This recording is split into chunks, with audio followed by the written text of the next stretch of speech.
पूछिएगा। ठीक है, तो इसमें हम पढ़ेंगे कि जो चार्जेस रेस्ट पे होते हैं उनमें क्या प्रॉपर्टीज होती हैं। तो सबसे पहले तो हम चार्ज को पढ़ते हैं कि चार्ज क्या होता है। तो चार्ज एक फिजिकल क्वांटिटी होती है। Charge is a physical quantity which describes electrical nature of object. तो ये किसी भी ऑब्जेक्ट की इलेक्ट्रिकल नेचर को बताता है। तो जो ऑब्जेक्ट है वो कैसा हो सकता है? ऑब्जेक्ट पॉजिटिवली चार्ज हो सकता है ना, या नेगेटिवली चार्ज हो सकता है,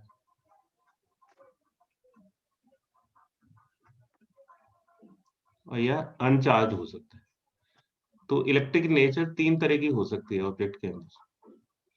ठीक है, तो उसमें जो चार्ज है वो दो तरह के हो सकते हैं। चार्ज या तो पॉजिटिव हो सकता है या नेगेटिव हो सकता है।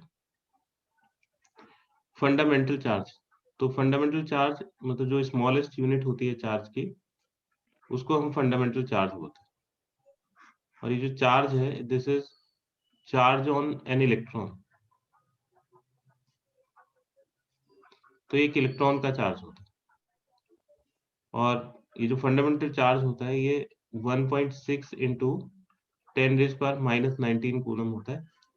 तो इलेक्ट्रॉन के ऊपर जो चार्ज है QE से उसको डिनोट करेंगे, वो तो नेगेटिव होता है, 1.6 इंटू 10⁻⁻19 कूलम।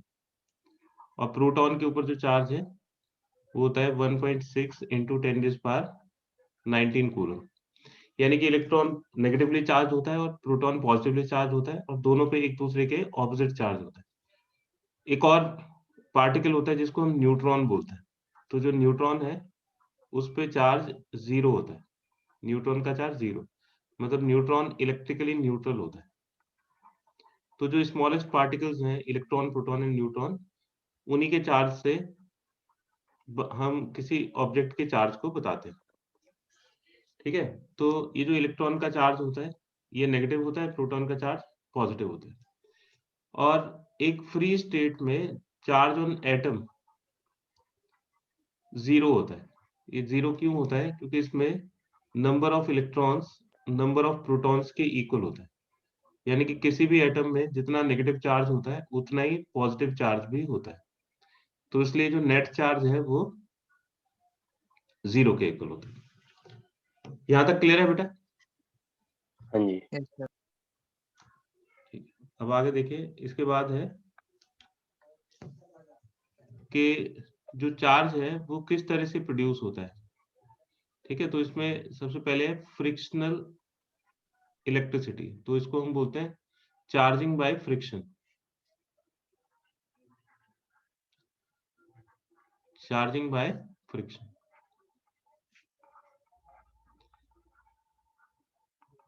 तो जब दो ऑब्जेक्ट्स में फ्रिक्शन होता है, मान लो ये ऑब्जेक्ट ए है और ये ऑब्जेक्ट बी है, इसके ऊपर भी चार्ज जीरो है और इसके ऊपर भी चार्ज जीरो है। ठीक है, तो किसी भी एटम के ऊपर चार्ज जीरो होगा। जब आप इनको रब करते हो या इनके बीच में फ्रिक्शन होता है, तो सपोज करिए कि जो इलेक्ट्रॉन है वो ए से बी में चला गया। इलेक्ट्रॉन ही ट्रांसफर हो सकता है, प्रोटॉन ट्रांसफर नहीं हो सकते। प्रोटॉन क्यों ट्रांसफर नहीं हो सकते? क्योंकि वो न्यूक्लियस के अंदर होते हैं और स्ट्रॉन्ग न्यूक्लियर फोर्सेस से जुड़े हुए होते हैं, तो उनको निकालना आसान नहीं होता। इलेक्ट्रॉन्स आसानी से निकल जाते हैं, उसको एनर्जी मिलती है, हीट एनर्जी मिलती है उससे भी, या फ्रिक्शन से भी निकल जाते हैं, तो इनका निकलना काफी आसान होता है। अब इलेक्ट्रॉन इसके पास भी है, इलेक्ट्रॉन इसके पास भी है, तो किसमें से इलेक्ट्रॉन निकलेगा, किसके ऊपर जाएगा, वो डिपेंड करेगा वर्क फंक्शन के ऊपर। ठीक है, तो जैसे इससे इलेक्ट्रॉन निकल रहे हैं तो इसका मतलब है कि जो ए है उसका वर्क फंक्शन बी से कम है। ठीक है, तो कौन इलेक्ट्रॉन लूज करता है? जिसका वर्क फंक्शन कम होता है। ठीक है, अब इससे इलेक्ट्रॉन निकलेगा, इसके ऊपर जाएगा, है ना। तो ये जो बी है ये नेगेटिवली चार्ज हो जाएगा क्योंकि इस पे इलेक्ट्रॉन एक्सेस में होगा। इससे इलेक्ट्रॉन निकल गए तो इस पे प्रोटॉन एक्सेस में हो जाएंगे, तो इसके ऊपर पॉजिटिव चार्ज हो जाएगा। और जब भी फ्रिक्शनल इलेक्ट्रिसिटी होती है तो एक के ऊपर जितना चार्ज होता है पॉजिटिव, दूसरे के ऊपर उतना ही नेगेटिव चार्ज होता है, यानी कि मैग्नीट्यूड दोनों का इक्वल होता है। तो सपोज करिए कि कोई दो ऑब्जेक्ट है और उनमें फ्रिक्शनल इलेक्ट्रिसिटी होती है, ए और बी, और ए के ऊपर जो चार्ज है वो है 3.2 इंटू 10⁻⁻19 कूलम। तो आप बताइए कि बी के ऊपर कितना चार्ज होगा।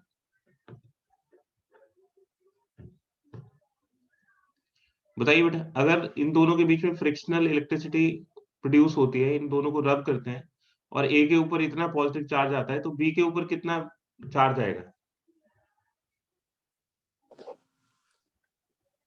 सर इतना ही आएगा। इतना ही आएगा, लेकिन उसके जो नेचर है वो ऑपोजिट होगी, क्योंकि जब भी एक पॉजिटिवली चार्ज होता है तो दूसरा नेगेटिवली चार्ज होता है। तो ए के ऊपर अगर इतना चार्ज है तो चार्ज तो उतना ही रहेगा, लेकिन उसकी जो नेचर है वो डिफरेंट हो जाएगी, यानी कि -3.2 इंटू 10⁻⁻19 कूलम के इक्वल। तो जब भी दो ऑब्जेक्ट्स को हम फ्रिक्शन करते हैं या दो ऑब्जेक्ट को रब करते हैं, तो एक के ऊपर जितना पॉजिटिव चार्ज आता है दूसरे के ऊपर उतना ही नेगेटिव चार्ज आता है। क्लियर है बेटा? Yes sir. तो इसमें एक क्वेश्चन बनता है कि भाई चार्जिंग के मेथड बताइए। तो अगर हम किसी ऑब्जेक्ट को चार्ज करते हैं, मेथड्स ऑफ चार्जिंग, तो चार्जिंग के क्या-क्या मेथड हो सकते हैं? तो इसके दो मेथड होते हैं। एक तो होता है चार्जिंग बाय फ्रिक्शन, जिसको हम बोलते हैं फ्रिक्शनल इलेक्ट्रिसिटी, और दूसरा होता है चार्जिंग बाय इंडक्शन।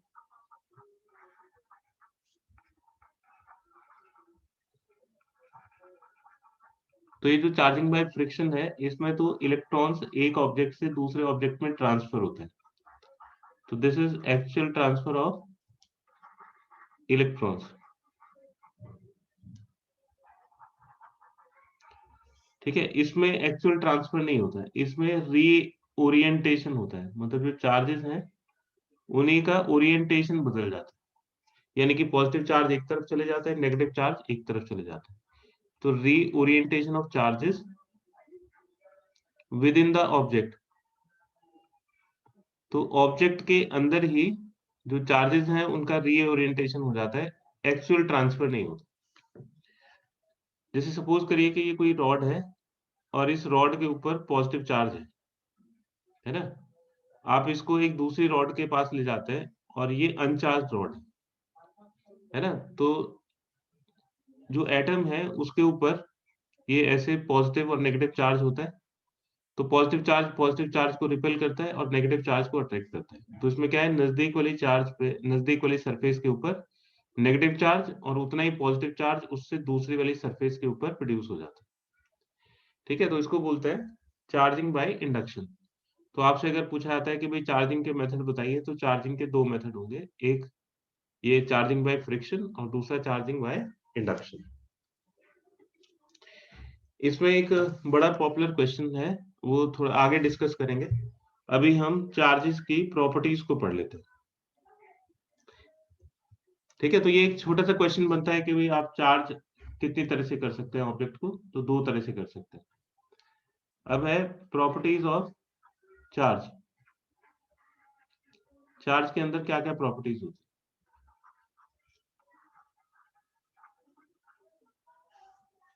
तो इसकी सबसे पहली प्रॉपर्टी है क्वांटाइजेशन।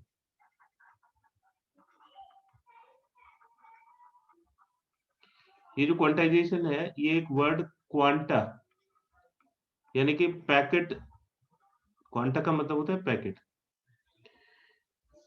तो जो चार्ज है वो पैकेट्स की फॉर्म में अवेलेबल होता है, यानी कि जो चार्ज है, टोटल चार्ज, वो इलेक्ट्रॉनिक चार्ज का इंटीग्रल मल्टीपल होता है।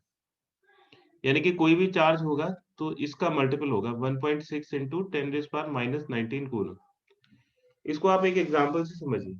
जैसे आप किसी शॉप के ऊपर जाते हैं और जैसे शुगर खरीदते हैं, तो अगर वो पैकेट्स में अवेलेबल है, सपोज करिए कि 1 केजी के पैकेट्स में अवेलेबल है, तो आपको जो शुगर मिलेगी वो 1 केजी के मल्टीपल्स की फॉर्म में मिलेगी। यानी कि या तो 1 केजी मिल सकती है या 2 केजी या 3 केजी। आप अगर बोलने लगोगे भाई 1 केजी 200 ग्राम आपको शुगर चाहिए, तो वो अवेलेबल नहीं होगी, है ना? मतलब टूट के नहीं मिलेगी। तो ऐसे ही जो चार्ज है वो इलेक्ट्रॉन के चार्ज के मल्टीपल की फॉर्म में ही होता है। मतलब सबसे छोटा चार्ज होगा तो वो 1.6 into 10⁻⁻19 कूलम, ये एक पैकेट हो गया। आपको इसके बाद जो चार्ज मिलेगा उसमें इलेक्ट्रॉन के 2 पैकेट्स मिल सकते हैं, तो इतना चार्ज मिल सकता है। फिर 3 मिल सकते हैं, इतना चार्ज मिल सकता है। इसके बीच में चार्ज अवेलेबल नहीं होगा, तो जो भी चार्ज होगा वो इंटीग्रल मल्टीपल होगा इलेक्ट्रॉनिक चार्ज का। इसके ऊपर क्वेश्चन देखिए कि is 4 into 10⁻⁻19 coulomb charge possible, कि इतना चार्ज पॉसिबल हो सकता है क्या? ठीक है, तो हम देखेंगे कि इलेक्ट्रॉनिक चार्ज का मल्टीपल है या नहीं। ठीक है, तो Q is equal to NE होता है, N को निकालिए, Q अपॉन E।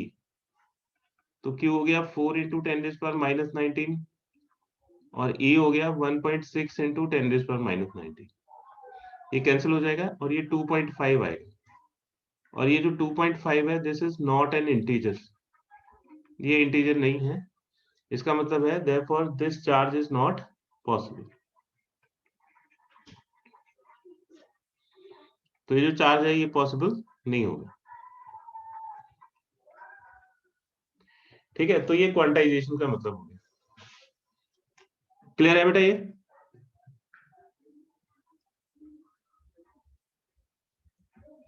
फिर जब आपसे पूछा जाया करे कि भाई क्लियर है तो कुछ तो बोला करो, नहीं है तो फिर दोबारा पूछो उसको। सर सही क्लियर है सर जी। ठीक, तो ये हो गया क्वांटाइजेशन। और दूसरी प्रॉपर्टी होती है law of conservation of charge. Law of conservation of charge,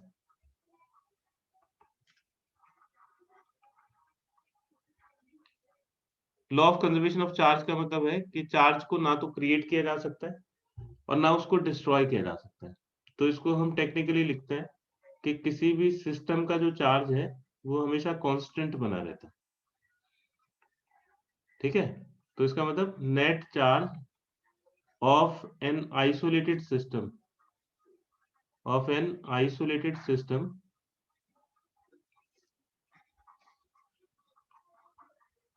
is always a constant. तो आइसोलेटेड सिस्टम का जो कुल चार्ज है वो हमेशा कांस्टेंट बना रहता है। तो जैसे सपोज करिए कि इसको एक एग्जांपल से समझते हैं। जैसे एक ऑब्जेक्ट है ये 3 आइडेंटिकल ऑब्जेक्ट्स हैं, बिल्कुल एक जैसे ऑब्जेक्ट्स हैं। इसके ऊपर जो चार्ज है वो है 2 माइक्रोकूलम और इसके ऊपर जो चार्ज है वो है 4 माइक्रोकूलम और इसके ऊपर 0 माइक्रोकूलम चार्ज। फिर क्या किया गया, इसके दूसरे स्टेप में बी और सी को टच कर दिया गया, यानी कि जो बी और सी है वो एक ऑब्जेक्ट बन गया BC।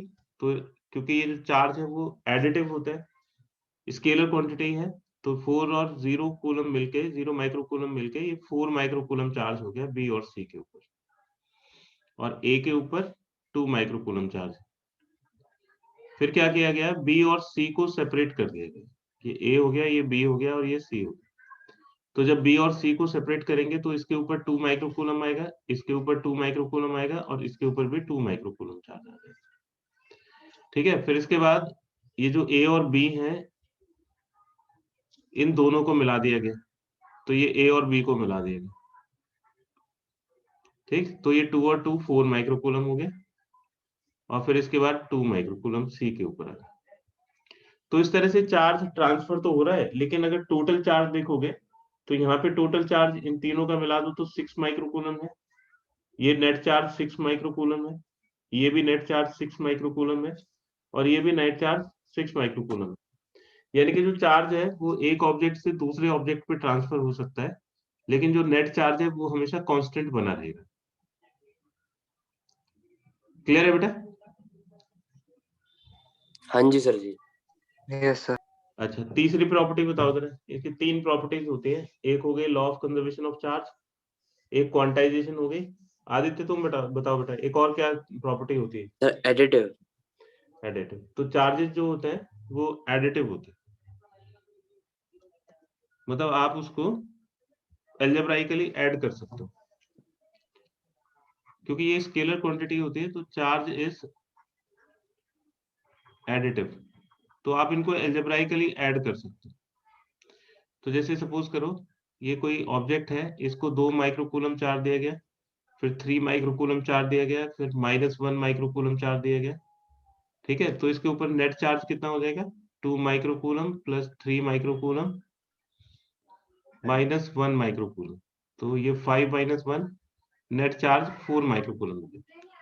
ठीक है, तो आप इसको जो नेट चार्ज है उसको एल्जेब्राइकली ऐड करके नेट चार्ज निकाल सकते हो।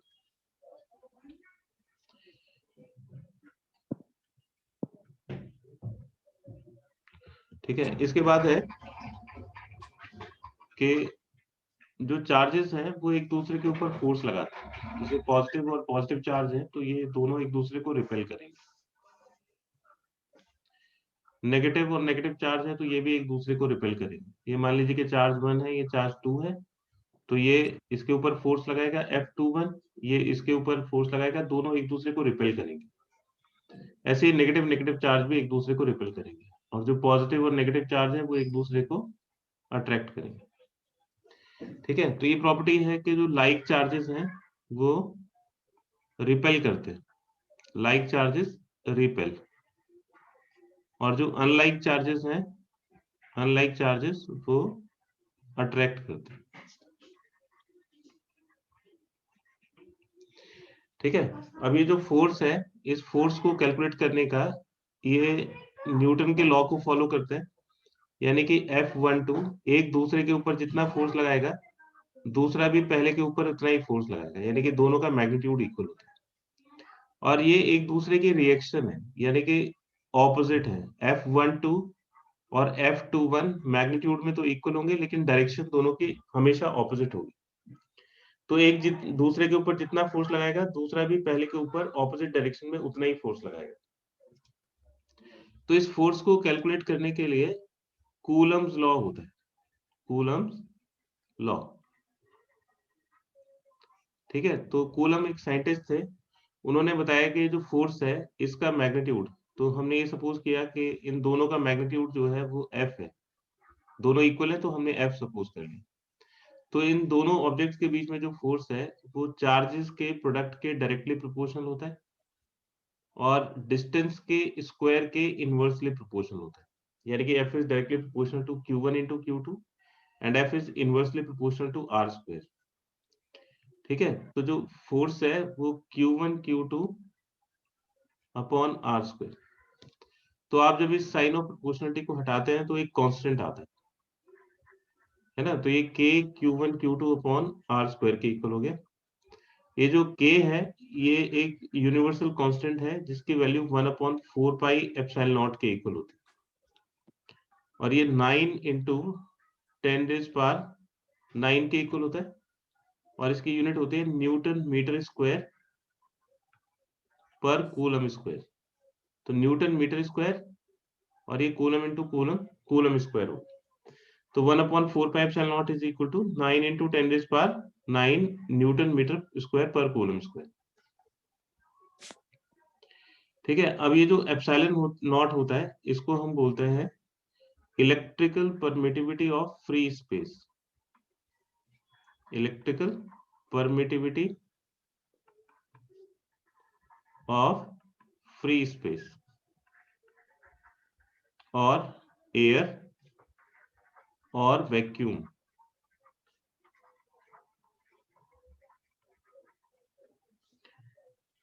ठीक है, और इसकी वैल्यू होती है 8.85 into 10⁻⁻12 कूलम स्क्वायर पर न्यूटन मीटर स्क्वायर।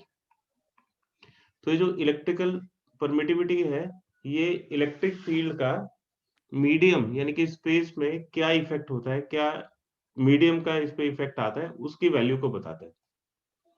ठीक है, तो अगर आप मीडियम चेंज करते हैं, एयर की जगह अगर कोई और मीडियम लेते हैं तो ये फोर्स चेंज हो जाएगा। तो जैसे स्पेस के अंदर जो फोर्स है अगर हम उसको F0 से डिनोट करें तो F0 की वैल्यू होती है 1/4 pi epsilon naught Q1 into Q2 divide by R square. और अगर यहाँ पे कोई मीडियम आ जाता है तो ये 1/4 पाई एप्सिलॉन नॉट, और मीडियम के लिए हम एक टर्म और यूज करते हैं जिसको एप्सिलॉन R, तो ये मीडियम का इफेक्ट आएगा। तो जो एप्सिलॉन आर है इसकी वैल्यू होती है एप्सिलॉन अपॉन एप्सिलॉन नॉट। इसको हम बोलते हैं relative electrical permittivity of the medium, relative electrical permittivity of the medium.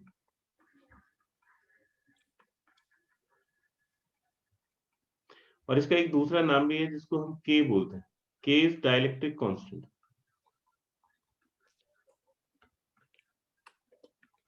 यानी कि मीडियम के अंदर जो फोर्स होगा एफ एम वो जाएगा 1/4πε0 के Q1 Q2 upon R square. तो अगर इसमें से के को बाहर निकाल लिया जाए तो ये एफ नॉट बचेगा, है ना, ये सारा जो टर्म है दिस इज एफ नॉट। तो मीडियम का क्या इफेक्ट आता है? मीडियम का इफेक्ट आता है कि जो फोर्स है वो 1/k टाइम्स हो जाएगा। ठीक है, तो जो के की मिनिमम वैल्यू है वो फ्री स्पेस के लिए या एयर के लिए या वैक्यूम के लिए होती है। के की मिनिमम वैल्यू 1 होती है और वाटर का जो के होता है वो 81 होता है ना। तो अगर जितना फोर्स आप इसमें लगाओगे एयर में दो चार्जेस के बीच में, अगर उनको वाटर के अंदर डाल दिया जाए तो जो फोर्स है वो 1/81 टाइम्स हो जाएगा। तो सबसे ज्यादा जो फोर्स चार्जेस का होता है वो एयर में, फ्री स्पेस में या वैक्यूम में होता है। अगर उसको किसी मीडियम के अंदर डाल देंगे तो जो उसका फोर्स है वो 1/k टाइम्स हो जाएगा। तो के जो है वो मीडियम की प्रॉपर्टी होती है और हर एक मीडियम में के की वैल्यू अलग अलग होती है। क्लियर है बेटा ये? Yes sir. क्षितिज सर ठीक है, तो इसके ऊपर एक क्वेश्चन देखिए जरा। जैसे ये सपोज करिए कि ये दो चार्जेस हैं Q1 और Q2 और इन दोनों के बीच में जो फोर्स है वो आपको दिया हुआ है। Force is equal to 8 newton, है ना। अब आपने क्या किया है, इन दोनों चार्जेस को एक मीडियम के अंदर डाल दिया। मीडियम का जो डाइलेक्ट्रिक कांस्टेंट है वो दिया हुआ है। मीडियम का डाइलेक्ट्रिक कांस्टेंट है 5, है ना। और ये जो Q1 और Q2 है इन दोनों के बीच की जो डिस्टेंस है वो पहले r थी, इसकी डिस्टेंस को भी कम कर दिया यानी कि r/2 के इक्वल कर दिया। तो अब इन दोनों के बीच में जो फोर्स है वो बदल जाएगा, मान लीजिए कि F डैश हो जाएगा। तो F डैश की वैल्यू कैलकुलेट करनी है कि F डैश की वैल्यू कितनी होगी। चार्जेस सेम ही है ना। तो फॉर्मूले को देखिए, जो इसका फॉर्मूला है फोर्स का, फॉर्मूला होता है F is equal to 1/4πε0 Q1 Q2 upon R square.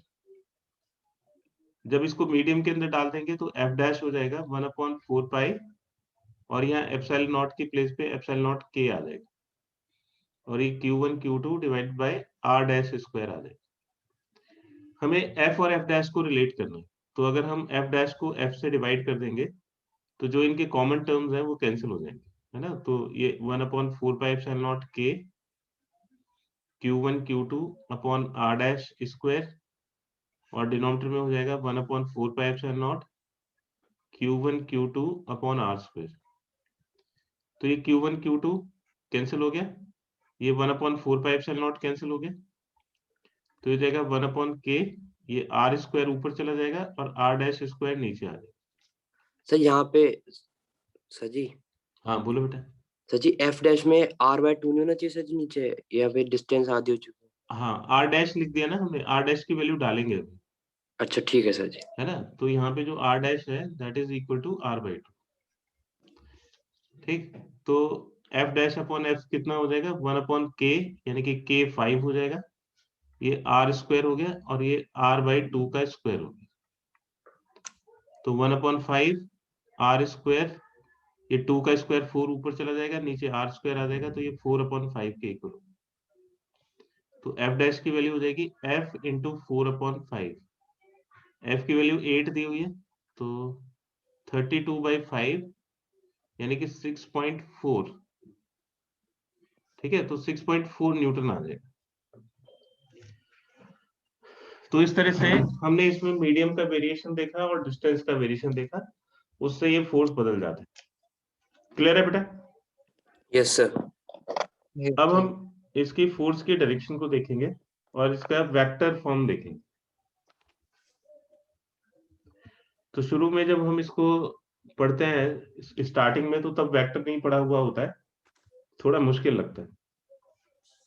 अब जब आपने वेक्टर पढ़ रखा है तो ये बड़ी आसानी से आप इसको कूलम लॉ की वेक्टर फॉर्म को समझ सकते हो। तो ये कूलम्स लॉ का वेक्टर फॉर्म,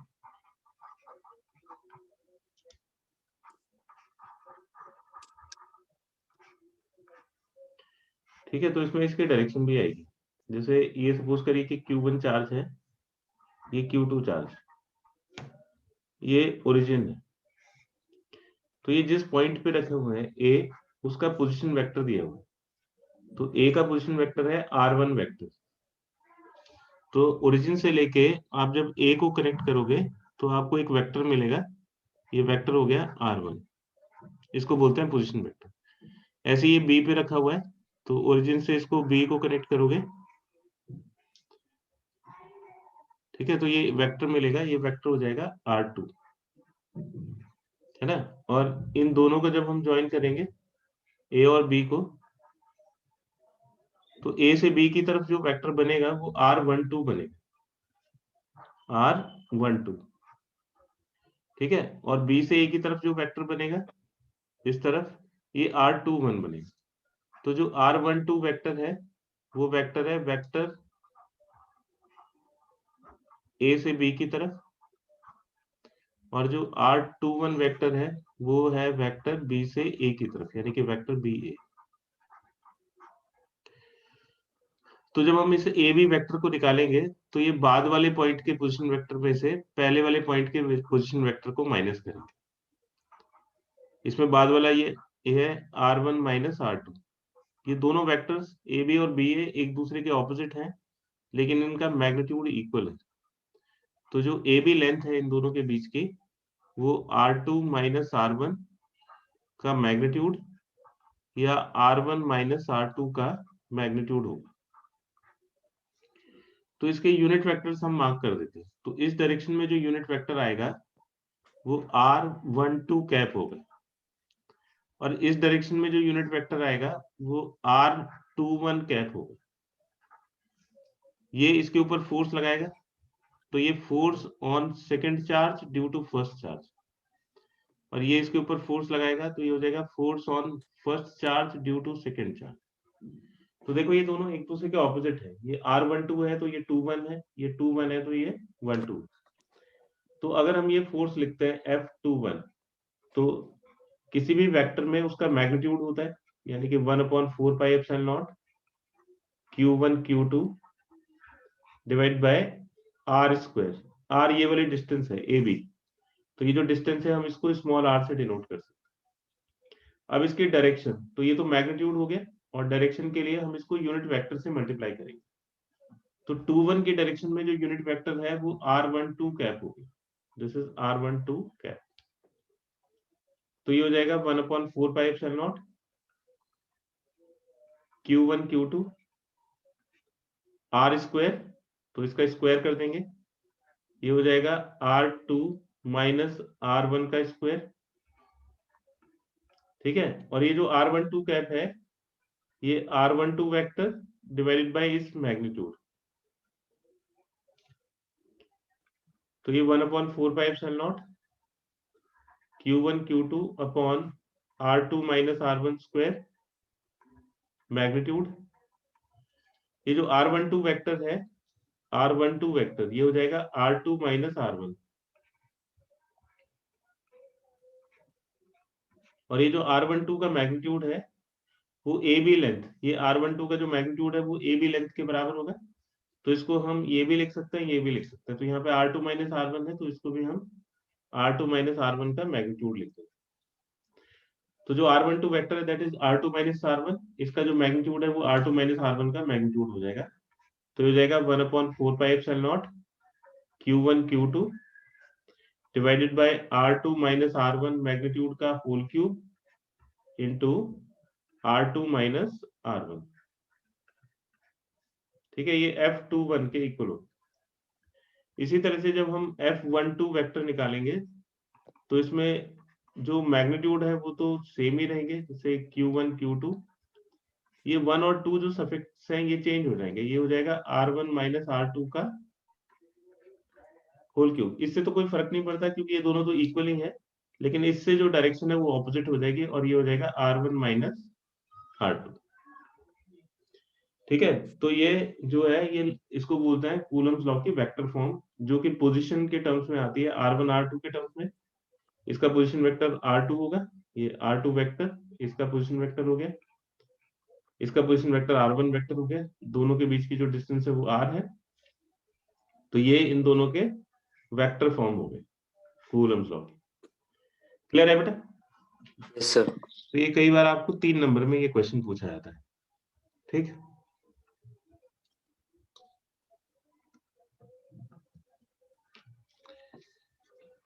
अब देखिए इसके कुछ क्वेश्चंस देखिए। जैसे ये सपोज करो कि एक स्क्वायर है,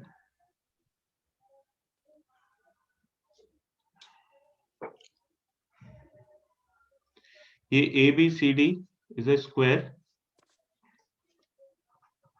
और इसकी जो साइड दी हुई है वो 2 मीटर है ना, स्क्वायर है, और यहाँ पे 1 माइक्रोकूलम का चार्ज है, यहाँ पे -1 माइक्रोकूलम का चार्ज है, यहाँ पे 2 माइक्रोकूलम का चार्ज है, और यहाँ पे -2 माइक्रोकूलम का चार्ज है ना।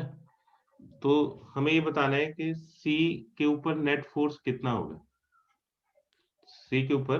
तो आप मुझे ये बताइए कि C के ऊपर कुल कितने फोर्सेस होंगे? सर 3। 3 फोर्सेस होंगे है ना, ये पॉजिटिव ये नेगेटिव।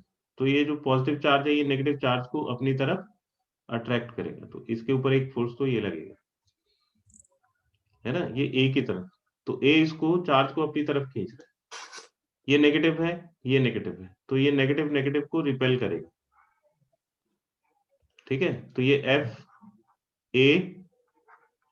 A ने C के ऊपर फोर्स लगाया, ये D ने C के ऊपर फोर्स लगाया, ये 2 है, और ये इसको अपनी तरफ अट्रैक्ट करेगा क्योंकि ये पॉजिटिव है ये नेगेटिव है, तो ये इसको अपनी तरफ खींचेगा है ना, तो ये FB हो गया।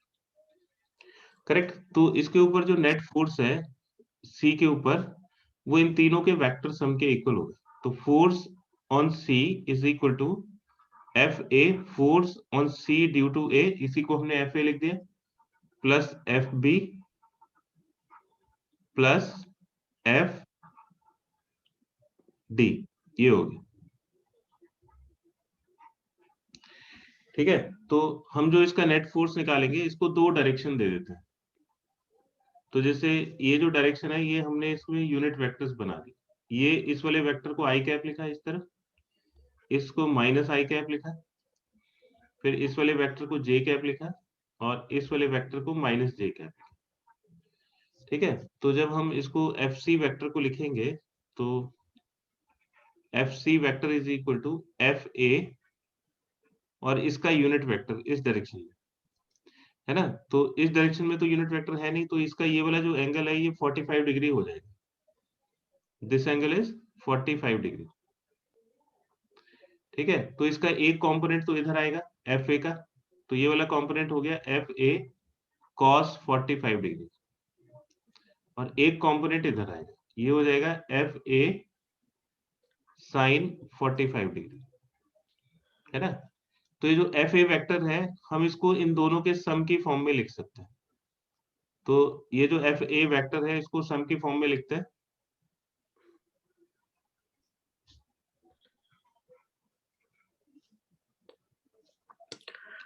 ये FA वेक्टर को आप लिखोगे FA cos 45, और इसकी डायरेक्शन क्या है, ये इसकी डायरेक्शन हो गई माइनस आई कैप। ठीक है, फिर ये इसका दूसरा कंपोनेंट हो गया FA sin 45, और इसकी डायरेक्शन होगी ऊपर की तरफ यानी कि जे कैप, तो हमने FA को इस तरह से लिख दिया। तो ये FA cos 45 की वैल्यू 1/√2 हो जाएगी इंटू माइनस आई कैप, फिर ये FA cos sin 45 भी 1/√2 के इक्वल हो जाएगा इंटू जे कैप। ये हमारा FA वेक्टर आ गया। तो जो FC वेक्टर है वो क्या हो जाएगा, एक तो FA हो गया यानी कि minus F A by root two I cap plus F A by root two J cap. फिर एफ बी को देखो, ये एफ बी की जो डायरेक्शन है वो माइनस आई कैप की तरफ, तो ये हो जाएगा एफ बी माइनस आई कैप। और फिर तीसरा वेक्टर हो गया एफ डी। एफ डी किस तरफ है? एफ डी नीचे की तरफ, यानी कि माइनस माइनस जे कैप की तरफ। ठीक है, अब इसमें हमें एफ ए निकालना है, एफ बी निकालना है और एफ डी निकालना है। तो एफ ए की वैल्यू कैसे निकालेंगे? एफ ए हो जाएगा, ये सिर्फ हम मैग्नीट्यूड निकालना है, 1/4 पाई एप्सिलॉन नॉट, तो वो तो 9 इंटू 10⁹ हो गया, इंटू Q1 Q2, तो 1 माइक्रोकूलम है ना। और इसमें मैग्नीट्यूड निकाल रहे हैं तो सिर्फ चार्ज का मैग्नीट्यूड ही देखेंगे, ये भी 1 माइक्रोकूलम अपॉन आर स्क्वायर, इन दोनों के बीच की डिस्टेंस। तो पाइथागोरस थ्योरम से डिस्टेंस निकालेंगे, ये 2 ये 2, तो ये हो गया 2√2, तो नीचे आ गया 2√2 का स्क्वायर, है ना। तो ये 9 और 2√2 का स्क्वायर हो गया 8, ये 10⁻12 इंटू 10⁻9, यानी कि 10⁻³ तो 9/8 हो जाएगा 1.125 इंटू 10⁻³ न्यूटन। ये एफ ए की वैल्यू होगी। ठीक, अब एफ बी कैलकुलेट करते हैं। एफ बी इन दोनों के बीच का फोर्स है ना। तो ये हो जाएगा 9 इंटू 10⁻9, ये 1/4 पाई एप्सिलॉन नॉट की वैल्यू होगी। फिर Q1 Q2, ये 2 माइक्रोकूलम, ये 1 microcoulomb into 1 into 10⁻6 divided by इन दोनों के बीच का डिस्टेंस 2 मीटर, तो ये 2 का स्क्वायर हो गया। तो ये कितना आ जाएगा, 2 से इसकी एक पार कैंसिल हो जाएगी, 9/2 4.5 हो गया, और ये 10⁻³ न्यूटन, ये एफ बी आ गई। अब एफ डी की कैलकुलेशन करिए, तो जैसे ये 2 और 1 है वैसे ये 2 और 1 है, तो एफ डी भी इतना ही आ जाएगा, है ना। सारे मीटर पैरामीटर सेम है, 2 और यस 1, सर। ये 2 और 1, बस डायरेक्शन अलग है, डायरेक्शन को हमने यहाँ पे शो कर ही दिया। तो यहाँ से ये कॉमन आ जाएगा, F A by root two common आ जाएगा, है ना। और ये हो जाएगा माइनस आई प्लस जे, फिर ये माइनस एफ बी आई, और ये माइनस एफ डी जे हो गया। अब आई को अगर कॉमन लोगे तो ये minus F A by root two, ये minus F A by root two, और यहाँ से minus F B I cap, और जो जे को लोगे तो ये F A by root two minus F D J cap. अब बस इनकी वैल्यू डाल दीजिए यहाँ पे, है ना। तो ये एफ ए और एफ बी की वैल्यू उठा के यहाँ पे पुट कर दीजिए, ये इसका आंसर आ गया। ठीक, तो जब आपको फोर्स पूछा जाता है तो आप फोर्स हम डायरेक्टली ये आई जे की फॉर्म में लिख सकते हैं, तो उसमें मैग्नीट्यूड और डायरेक्शन को अलग अलग बताने की जरूरत नहीं होती। ठीक है, ओके सर। Okay sir.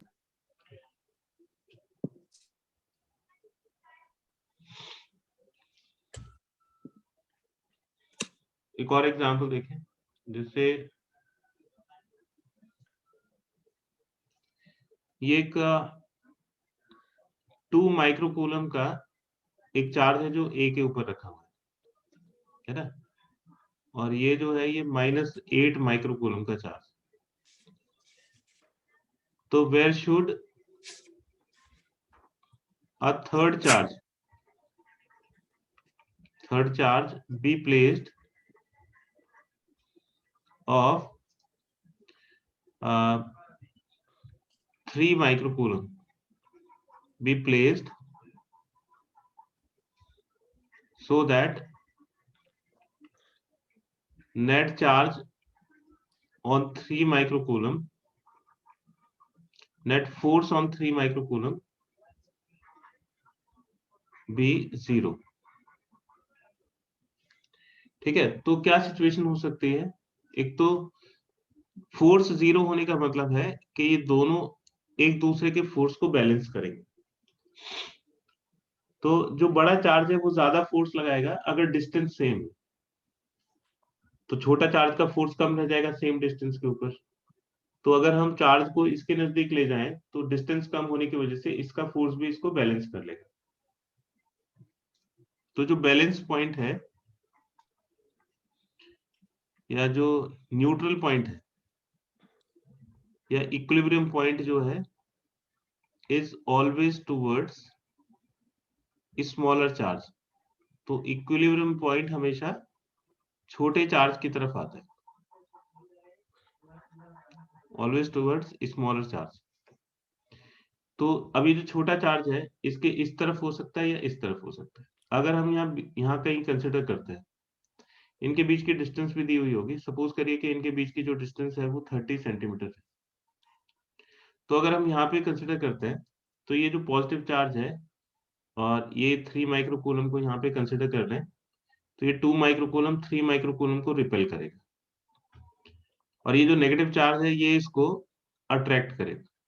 तो ये दोनों फोर्स तो एक दूसरे को बैलेंस कर नहीं सकते, मतलब इस तरफ 3 माइक्रोकूलम नहीं हो सकता है, मतलब ये वाली जो पॉसिबिलिटी है ये नहीं बनेगी। तो ये जो 3 माइक्रोकूलम है फिर किस तरफ आएगा, इस तरफ आएगा। सपोज करिए कि 3 माइक्रोकूलम यहाँ पे, तो ये पॉजिटिव चार्ज इसको रिपेल करेगा। ये मान लीजिए कि एफ ए है, ये नेगेटिव चार्ज इसको अट्रैक्ट करेगा। ये मान लीजिए कि एफ सी है। तो इस पे जो नेट फोर्स है वो कितना हो जाएगा, F A plus F C के बराबर हो जाएगा। ठीक है, और जो नेट फोर्स है इसके ऊपर वो कितना दिया हुआ है, 0 दिया हुआ है। ठीक है, तो इससे हमें डिस्टेंस कैलकुलेट करनी है कि ये कितने डिस्टेंस पे होगा। तो इस वाले डिस्टेंस को हमने x कंसिडर कर लिया कि x। तो ये जो एफ ए वाला जो फोर्स है इसकी डायरेक्शन है इस तरफ, तो हमने इसको डायरेक्शन भी दे दी। इस वाली डायरेक्शन को हम माइनस आई कैप से रिप्रेजेंट कर रहे हैं और इस वाले डायरेक्शन को हम आई कैप से रिप्रेजेंट कर रहे हैं। तो जो एफ ए है उसकी डायरेक्शन हो गई माइनस आई कैप की तरफ, और जो एफ सी है उसकी डायरेक्शन हो गई आई कैप की तरफ, इज इक्वल टू 0। तो इसमें अगर हम आई कैप कॉमन लें तो ये minus F A plus F C is equal to 0। अब ये जो आई कैप है ये तो 0 होगा नहीं, तो ये minus F A plus F C 0 के इक्वल हो जाएगा, यानी कि F C is equal to F A.